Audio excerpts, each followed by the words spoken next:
She had the biggest crush on you. Used to cry herself to sleep at night all through that run. She wasn't in that game because she cared about poker. She just wanted to breathe some of your air, and everyone knew it, even you. And all that night I watched you and her, and you never once led her along. You never gave her any reason to think she had a chance with you. And you still treated her with respect. That was the first time I thought you might be a decent exo. And made a sort of slow motion fall that ended with his clutching the ladder and kneeling on the lift platform. He stopped the lift, pulled himself upright, and started it again. Then rode it up to the next. Then rode it up to the next deck in what he hoped. There's a tier 4 ace on this one. Captain-like pose. 3069. Jesus, Captain. You still look like shit, Amos said as the lift came to a stop. The mechanic was sprawled across 2 chairs at the sensor stations and munching on what looked like a strip of leather. You keep saying that. Keeps being true. Amos, don't you have work to do? Naomi said. She was sitting at one of the computer stations, watching something flash by on the screen. She didn't look up when Holden came onto the deck. That was a bad sign. Nope, most boring ship I ever worked, boss. She don't break, she don't leak. She don't even have any annoying rattle to tighten down. Amos replied as he sucked down the last of his snack and smacked his lips. There's always mopping, Naomi said, then tapped out something on the screen in front of her. Amos looked from her to Holden and back again. Oh, that reminds me. I better get down to the engine room and look at that thing I've been meaning to look at, Amos said, and jumped to his feet. Excuse me, Cap. He squeezed past Holden, hopped on the lift, and rode it sternward. The deck hatch closed behind him. Hey, Holden said to Naomi once Amos was gone.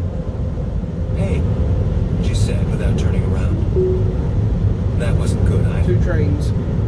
When she'd sent Amos away, he'd hoped she wanted to talk. It didn't look like it. Holden sighed and shuffled over to the chair next to her. He collapsed into it, his legs tingling like he'd run a kilometer instead of just walking 20-odd steps. Naomi had left her hair down, and it hid her face from her. Holden wanted to brush it back, but was afraid she'd snap his elbow with belter kung fu if he tried. Look, Naomi, he started, but she ignored him and hit a button on her panel. He stopped when Fred's face appeared on the display in front of him. Is that Fred? He said, because he couldn't think of anything even more idiotic to say. You should say, I hate mysteries. To his feet and made his way to a chair. Then solve this one for us. You find out who murdered someone. You can't arrest them yourself, so you send the information to your partner. But instead of just sending the perp's name, you send your partner all the clues. Why? Miller coughed and scratched his chin. His eyes were fixed on something, like he was reading a screen Holden couldn't see. Because I don't trust myself. I want my partner to arrive at the same conclusion I did, without my biasing him. I give him the dots, see what it looks like when he connects them. Especially if guessing wrong has consequences, Naomi said. You don't like to screw up a murder charge, Miller said with a nod. Looks unprofessional. Holden's panel beeped at him. Shit, I know why they were careful, he said after reading his screen. The Rossi thinks those were standard light cruiser engines built by the Bush shipyards. They were Earth ships, Naomi said. But they weren't flying any colors, and son of a bitch! It was the first time Holden had ever heard her yell, and he understood. If UNN Black Ops ships had killed the Donager, then that meant Earth was behind the whole thing. Very smart people. There's the eastbound, but here's this too. 7206. I'll make sure to ask Mr. Dresden. Another manifest. Said, an unreadable expression on his face. When we finally meet. Tycho's habitat ring spun serenely around the bloated zero-G factory globe in the center. The massive construction waldos that sprouted from the top were maneuvering an enormous piece of hull plating onto the side of the Norfu. Looking at the station on the op screens while Alex finished up two DPUs, mid DPUs. Holden felt something like relief. So far, Tycho was the one place no one had tried to shoot them, or blow them up, or vomit 8620 and that 8583. Holden looked at the research safe. I think I know where that came from exactly. And hoped that he hadn't just killed. That means the tier 4 train, the engine. It's led. As if the actual train is led by a tier 4 pulled himself ace. through the deck hatch and drifted over to the safe. It gave Holden a meaningful look. Don't say it. I'm already thinking it, Holden said. Miller shrugged and drifted over to the op station. Big, he said, nodding at the Norfu on Holden's screen. It's led by EP39. Generation ship, Holden said. Something like that will give us the stars. Yep, there it is. Or a lonely death on a long trip to nowhere, Miller replied. You know, Holden said, some species' version of the great galactic adventure is shooting virus-filled bullets at their neighbors. I think ours is pretty damn noble in comparison. Miller seemed to consider that, nodded and watched Tycho's head locked up. Miller grunted as if that proved nothing. He's OPA, right? Yeah.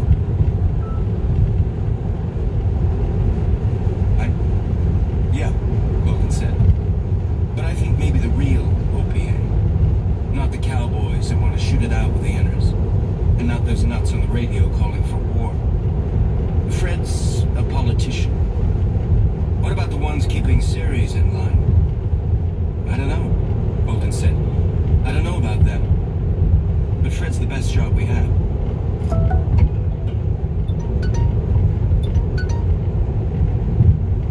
But Fred's the best job we have. Least wrong. Fair enough, Miller said. We won't find a political solution to Frontage, you know. Yeah, Holden said. Then began unbuckling his harness as the Rosie slid into its berth with a series of metallic bangs.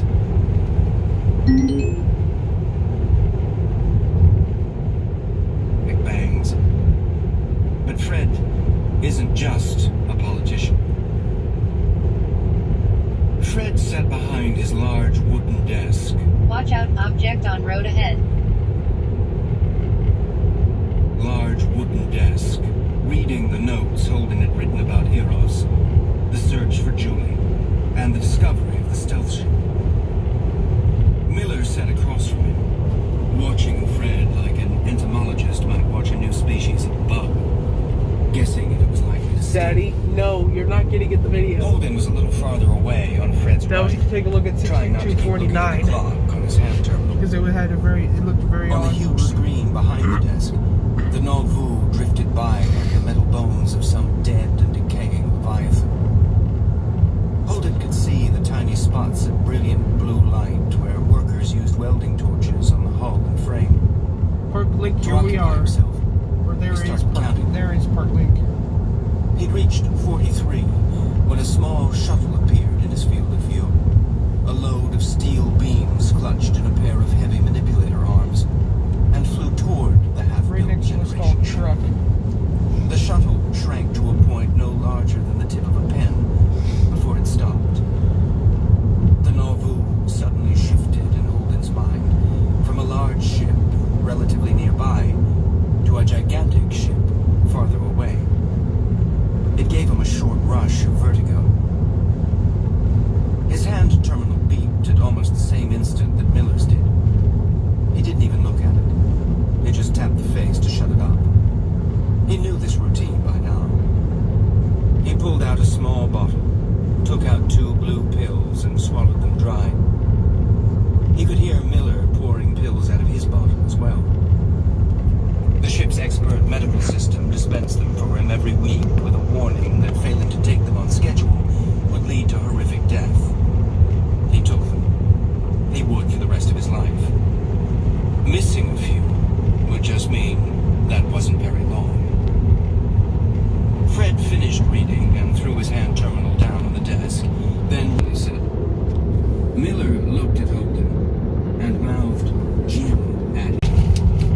Frontage infected Eros Station with a lethal alien disease, and they're recording the results. Why doesn't matter. We need to stop them. No, Daddy. Don't get in my video. Holden said, we think we can track down That where train right there is observation about to be Fred stopped right leaned outside the back in defect his chair, detector, too. the fake leather and metal frame creaking under his weight. Oh, even the one is it a power? No, never mind. Never mind. It's not a power Stop move. them how? He asked. Fred knew. He just 8208. wanted to hear them say it out loud. 71, 6173, Miller played along. and 5692. I'd say we fly to their station and shoot them. Who is we? Fred asked. There are a lot of OPA hotheads looking to shoot it out with Earth and Mars, Hogan said. We give them some real bad guys to shoot at instead. Fred nodded in a way that didn't mean he agreed to anything. And your sample? The captain's safe? Fred said. That's mine, Hogan said. No negotiation on that. Fred laughed again, though there was some humor in it this time. Miller blinked in surprise and then stifled a grin. Why would I agree to that? Fred asked. Holden lifted his chin and smiled. What if I told you I've hidden the safe on a planetesimal booby-trapped with enough plutonium was wider than the Rocinante? Don't. Hey, stop that! Soft ferns and sculpted ivies. The air recyclers were eerily quiet, and even though the spin gravity was nearly the same as Ceres, the Coriolis felt simply wrong. Another manifest number 3. And he'd never been anywhere that was designed so carefully for the tasteful display of wealth and power. It was pleasant, as long as he didn't think about it too much. He wasn't the only one drawn to the open space. Actually, it might be more of a grain train, A few actually. dozen station workers sat in groups or walked through together. An hour before, Amos and Alex had gone by, deep in their own conversation, so he wasn't entirely surprised when, standing up and walking back toward the docks, he saw Naomi sitting by herself with a bowl of food, cooling on a tray at her side. Her gaze was fixed on her hand turtle. Watch out, vehicle stopped on shoulder ahead. Here's a DPU.